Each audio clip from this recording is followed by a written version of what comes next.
disease, political unrest, and a country divided. The year is 1202, and Queen Aloisia of Danelaw faces pressure from an opposing claimant faction looking to overthrow her rule. As the faction gained support, a few maneuvers proved to be key in the weakening of these forces. Vassals transferred to politically aligned dukes, and, of course, a little bit of that golden charm. By the time war was declared, the claimant faction's armies had taken a huge hit in size. Though weakened, the revolting vassals were by no means pushovers. After a few losing battles, the Queen's forces needed to regroup and coordinate an effective attack. It was not until her allies from Italia arrived and naturally tipped the scales back in the Queen's favor considerably. A key capturing of an important heir to the enemy's leader, and a few one-sided battles later, the war had ended. Queen Aloisia was able to imprison all of the revolters and subsequently revoke their titles outright, allowing for new titles to be distributed to her sons. With the Queen's political opponents either in jail or landless, the future of Danelaw appears to be secure for the Sens Dynasty. At least, for now. Hello everyone, S Monty Gaming here, and welcome back to our fourth installment of Queen Aloisia's story. Though I had considered possibly playing another Dynasty member, I really feel like there's a lot more we can do with this queen, and my goal before we move on, hopefully, will be to reclaim Britannia. There are a few steps we're going to have to accomplish before we make that happen, and the first of which will be getting a second kingdom under our belt, so let's get things moving. I'm looking at either Ireland or Scotland as our potential next targets, but for now we don't necessarily have the means to take a whole kingdom in one shot. I've got a plan for that though that just may work. You see, the Pope isn't keen on granting us a claim to a kingdom title, but a strategically acquired hook might change that. Given it looks like we've got a year to see if this works out, I'm definitely going to keep my fingers crossed until the end. In the interim, we'll also want to go on a pilgrimage because the piety costs are very high for this, and we'll want to get that underway. A journey to Jerusalem seems a bit pricey, but I'm betting it'll earn us a ton of piety, and we definitely could use a little divine favor as it stands. Oh, and it looks like we can grab some alliances with our two sons. Might as well do that. As we watch the stars and reflect as the dedicated pilgrim we are, it's time to press some vassal claims and grab some of that low-hanging fruit for our realm expansion. While I'm away, we shall have our armies press the claims of Earl Eastmond and grab him a lordship in de jure Wales. Given his forces are pretty weak, we'll just go ahead and send our fat stack at his troops before we start sieging. Oops. Simple battles can have some not-so-simple consequences, it seems. Our vassal Duke School appears to have been severely injured. Despite his claim on the kingdom, he's a very good commander, and I wouldn't mind him actually surviving this. Look at that, a smooth trip. I arrive in Jerusalem and am blessed by a bishop. That piety does look like enough to buy the claim to the kingdom once we've gotten the hook on the Pope. It's also brought to my attention that Alfonsina has come of age. She's both quick-witted and quite the Midas touch. Our genes are definitely looking strong. This Duke is a bit feisty. He's attempting to siege one of our forts. No, sir, we can't have that. So we're just going to split up our stack and see if we can cut him off. Yes, this again. We shall study the Pope's both thoughtful and heartless personality. And as before, this should definitely be useful. Oh, nice. Well, wasn't this the battle of convenience? It appears we've managed to capture the ruler and can force him to surrender without even finishing up our siege. This is good because we're looking for some rapid-fire warring, and I see there's a county in the north ripe for grabbing. Now, Count Rolf and I have had some differences, but hopefully pressing his claim on this one will make amends. I'm also thinking we shouldn't need all of our troops, so we'll go ahead and disband our second grouping to save on maintenance. We'll just grab some of these bowmen and see you guys. Let's go siege. Oh, well, what do we have here? Prince Torstein. The man behind the bloody civil war is looking to be ransomed. That most certainly can be arranged, but I'm not interested in your gold. You see, I prefer a more permanent arrangement. Those claims of yours? Yep, you will be renouncing them. Farewell, son. Oh, damn. Look at that. School didn't make it. I'm guessing he'd succumb to his wounds and, well, at least that's one claimant that our vassals will stop voting for. And by the looks of it, I'm thinking this hasn't updated yet because it's showing Prince Torstein as second in votes. And given he's renounced his claims, he should have to drop out of the election as he's no longer a valid candidate. Yeah, we won't just be able to siege this one county, as it appears Sweden is currently in charge and we're gonna have to ship some troops overseas. It looks like they've started to siege one of our own distant territories. So it's time for you guys to hop on a boat and visit a part of the realm I've yet to really look at. And oh, here's something I'd also prefer not to look at. But a naked pope equals a strong hook, and I shall be using this as soon as this little war is settled. I guess since we're going to have to grab a bunch of land for war score, it's worth raising the rest of my troops, and we're going to go ahead and do that. Oh, we can also create our cadet branch, the Gwir. We're still Sen, of course. We just get a bit more control of our contribution to the dynasty. My god, would you look at that? Pellegrino is ahead in the elective succession by a huge margin. 462 votes. I think we did a great job at cultivating this realm's stability. As we get near, it's looking like the Swedes are not interested in being attacked on our fort. We should be able to catch them just south, and given our size, I can't imagine the odds are as even as this icon indicates. They do have more men-at-arms counter, and well, hopefully my judgment is correct. Yeah, there we go. Wasn't super close, so we definitely made the right call, and now we can just go up and siege. Oh, look at that. We've got 5.6k soldiers that still weren't raised. Might as well get these troops up and running in addition. Look at them run, chickens. Well, get out of here. I'm thinking we'll split this group up and siege a few counties at once. Oh. Yep, I forgot they could do that. Looks like Sweden has played the reverse card and sailed their army over to Danelaw to take back the war goal. Guess we're going to be shipping our boys back to defend. Wow, guess these dudes are actually pretty tough. Again, we're outnumbering them by quite a bit, and yet it still says we have even odds. Guess we're going to have to roll the dice here. I'm thinking maybe this battle will delay their siege long enough for us to finish our own, and at 81% war score, maybe we'll have enough to enforce demands before this fight gets a chance to go south. Yeah, scratch that. The siege only brought us up to 96%, and it doesn't really matter either way because we can now force demands at last. Yeah, that was a bit more than I wanted to deal with for one county, but hey, it had to be done. Before we move on to the main event, let's just take a quick look around at our fellow Sen. France appears, though stable, still fractured, and Italia is reaching a bit into Aquitaine. Nice. Other than that, nothing really that interesting, so let's go ahead and put this hook to use. Scotland has 9k troops and no allies. I think they'll make a suitable main course, for sure. We'll just have to give our Pope a divine holler, so to speak, and yep. Just like that, we've got our claim. Oh, shoot. I think I could have actually gone for Ireland as a better target. Well, it is what it is at this point. King Harold, I have some potentially bad news for you. I present my claim to your kingdom, and ultimately, this means war. Our troops are fairly strong, so we're just going to go ahead and call in Duke Bernat from Toulouse for now. We're not really strapped for prestige, but we're just going to see how this goes. Now that we've gathered, let's move out. I don't really see any of Scotland's forces, so we're going to go up into Teviotdale, and actually, let's see if we can get 3 sieges going at once. Cumberland is right here, and we can move our other half up into Dunbar. Efficiency, I'm liking this. Oops, I forgot about this peasant revolt, and the timing isn't too great here. We're gonna have to deal, so I'm gonna go and split off some levy to send to the south.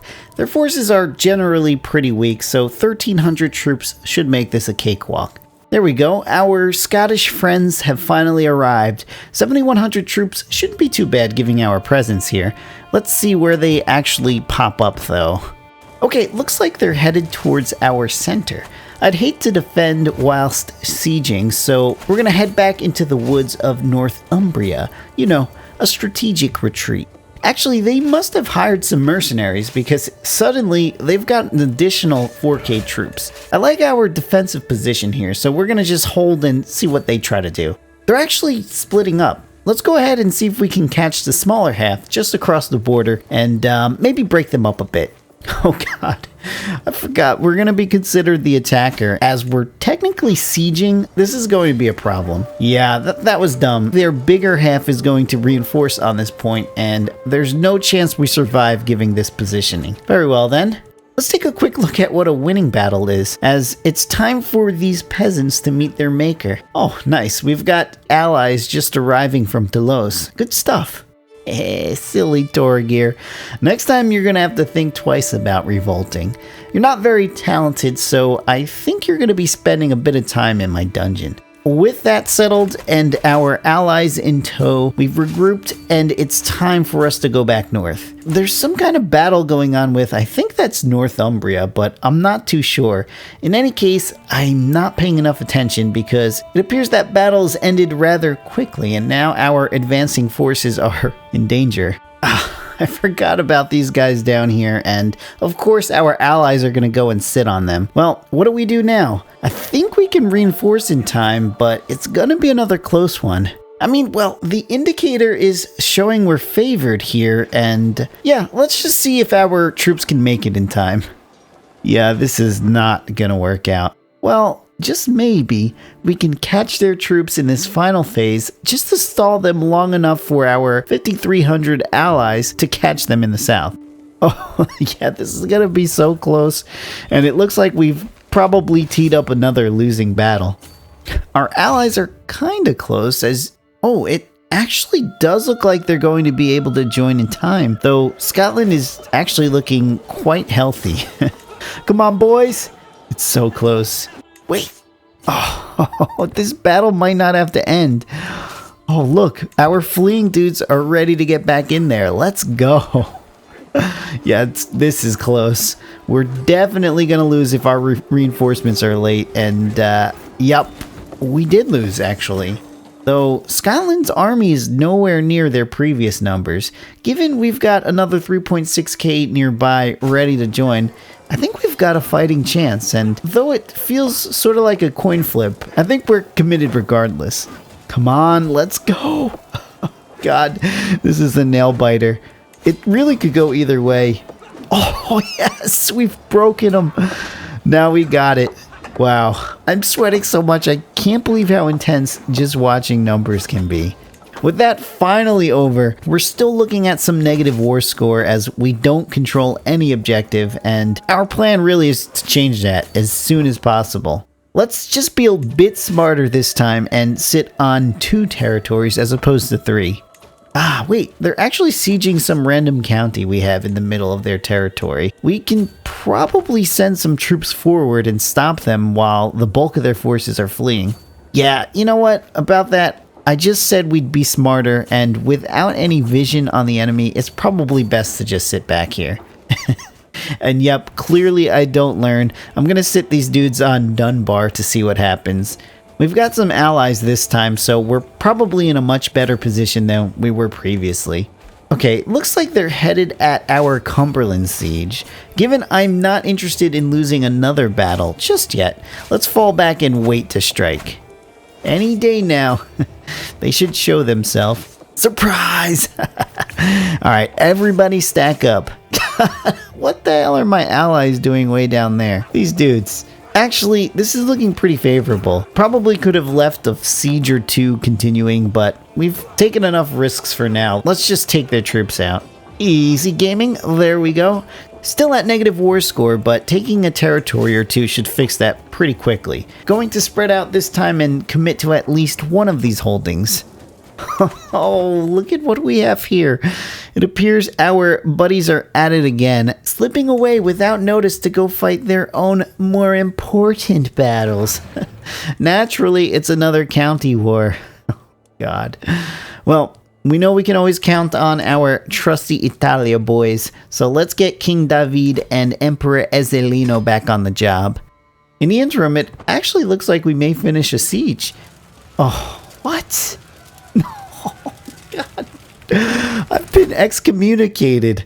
I guess I should have considered the fact that some of my shenanigans might have upset the divine powers that be. I'm honestly not quite sure how this affects us, but I'm thinking it's not going to make our vassals happy, and yeah, we're probably losing any future schemes involving the Pope. In any case, we must fight on, and it appears the Scottish army has completed their own capture of Arvshire and are headed towards our siege. Dunbar is going to take forever without onagers, so we're just going to move them south and play it safe. Actually, it looks like they're going after Cumberland, and it's so close to finishing. Oh, you know what? I'm not going to risk it. Let's pull all of our troops over to defend. Oh, look at this. There were still some Toulouse armies that didn't go home. Maybe you guys can, finish up that siege? Yeah, that would be great. Oh, come on. Cumberland is so close. Oh, they caught us. Okay, that's fine. We've got enough numbers to deal, I'm thinking. Oh, wait, this isn't going well at all. We really could have used that siege to finish, and now we're probably going to lose. If only we had 2,200 troops nearby to help out. Oh yeah, that's right. They literally gave up on their siege and completely ignored our bloodbath going on next door. Thanks, guys. Oh, this is getting very ugly. Negative 39% war score, and we haven't even captured any objective. On top of this, the Catholic populists are looking for independence. Vultures. We'll teach them. Torgir. Remember that little revolt you had stirred up? Well, I sure hadn't forgotten, and your death should serve as a prime example on how Queen Aloisia treats pesky rebels around these parts. That'll hopefully do the trick. And to reiterate the fact that we can't mess around anymore in this war, let's go ahead and use some of this spare cash to pick up some mercenaries. Ooh. The Rotiers of Ypres are looking mighty fine to me. There we are. Looking at the war score detail, I'm thinking just one county captured should swing things back to pretty much even. The battle war score isn't ugly at all. It's just the fact that we don't hold any objectives. Oh, look at here. It appears we get to flex our dread muscles a bit more. Elif shall make a perfect test subject for our new endeavor. We shall shape his flayed body into a beautiful sculpture. Check it. We're now known as Queen Aloisia the Flayer. Quite sinister. Enough fun and games for now, as it looks like the Scottish troops are settling down into Durham. We shall meet up with these fresh mercenaries and look to battle. Yep, just keep standing right there. We're looking to win for once. Actually, they're getting away. We can double back and cut off this smaller army to the north. Nice, and we get the defender bonus. Easy stuff. Oh look, they're just sitting on Tevoitdale now. We can get there in 2 days, and it looks like they're out in 4. This is going to relieve a lot of my stress in this war. Oh, and finally, our big Italian brethren are here to help us seal the deal. With that battle down, it's time to siege once again. Oh, and it appears the Flayer's message was well received by our vassals. No more dangerous factions on the radar. Who are you guys? Well, you picked the wrong part of town to show up at. We're just gonna dispose of these randoms and get back to sieging. Oh, poor David is getting bullied. We really need to get an objective on the books or we'll lose to ticking war score, so we'll avenge you as soon as we can, brother. There we go. With one county captured, we jump well into the positive at 31%. Looks like we've got enough troops now to maintain our siege and catch those dudes in the south. Yeah, just try to run, fools. Oh, wow. 51%. This is starting to snowball. Dunbar should be finished up very soon, and maybe 2 or so additional counties. We should be there. This long offensive war, though, is definitely starting to wear on our vassals' opinion of us, and Pellegrino is slipping in the polls, though I'm sure being excommunicated isn't helping at all either. In any case, Dunbar falls, and we're piling on the wins here. But also, we're getting access to my favorite perk of all, Twice Schemed. Sweet! Our schemes can be discovered twice as fast. But enough with all of that, I just really want this war over. We've got a few holdings ready to fall, Annandale, Cumberland, and whatever this one is, and I'm hoping these are just enough to end the war. Oh, what the hell? I didn't even notice these guys sneaking into Dunbar. Let's make them wish they'd made better choices this week. Oh, let's go! The king was in that group. We'll take it. And, yep, along with it, that crown. Thank you very much. Check us out now. Danelaw is looking very beautiful. Unfortunately, we are now just shy of the Empire title. We need exactly 3 more titles to form Britannia, and finagling claims from the Pope doesn't seem to be on the menu anymore. Though it does look like eventually we will be able to repent for our sins. For now, he's not interested in hearing any of it. Fine, Your Holy. Oh, I'm actually thinking we can try something a bit sneaky here. You see, this duchy in Wales, Deheubarth, has exactly 3 additional counties should we manage to grab it somehow. Fortunately, the lovely Saradin has claim to this title. She's not willing to straight up join our court, but maybe if we, let's say, provide transport directly to our prison perhaps, we can recruit her and press her claim for the 3 counties we need. Yes, I quite like this plan. Oh, and Pellegrino has become a man. Look at him, he's a Grey Eminence. That's what's up. See, I told you, intelligence is just running in our veins here. We'll just want to ensure future generations keep up this genius tradition and grab us an intelligent bride from our friends down in Toulouse. Now, given Norway holds the top title to our target duchy, I think we'll want to soften them up a bit before we go to war. The king's daughter gives a strong alliance between their realm and Queen Estefania from Aragon, so we'll correct this by using our freshly acquired second scheme slot to make her disappear. Isn't that just beautiful? Abduction and murder all in motion at the same time. I told you I love this perk. Naturally, peacetime is quite conducive to childbearing. Welcome the young Roscoe to the world. Nice, a mother of many. What a champ. Given all the death that surrounds me, I'm glad we can actually celebrate some of the life we brought into this world. Oh, damn. Another scheme I really didn't want to fail. Okay, there was one bribable agent, and he might still be willing to help. Yep, 75 gold can go a long way sometimes. Oh shoot, look at that. His buddy Mayor Pal was ready to jump in without any of my input. I'll take it. 73% isn't the greatest, but we've taken riskier gambles. Might as well let it run. Are you kidding me? I told you this would happen.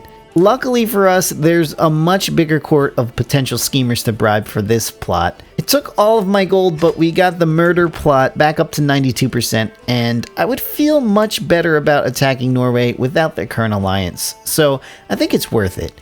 Ooh, yes! It's time for abduction. I'm gonna hold my breath as I click on this. Oh, yes, we got her! A quick negotiated recruitment, and she is in our court with a claim. Now let's see. I don't actually have the option to press her claims. Maybe she needs a male spouse or something. Here, take this dude with the lover's pox. I'm sure you're not interested in those activities at your age anyway. Ah, damn. It's still not an option. I wonder if she would need to be landed first before we have the ability to press her claim.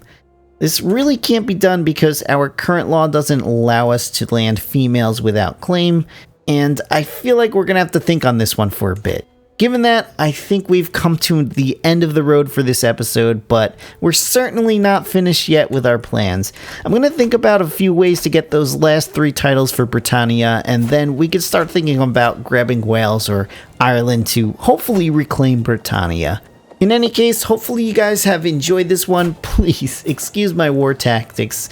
I mean, in my defense, we've been scheming up until this point, but doesn't matter. Of course, if you've got any ideas on how to proceed from here, throw them in the comments, and yeah, we'll make it happen. Take care. I will see you in the next one.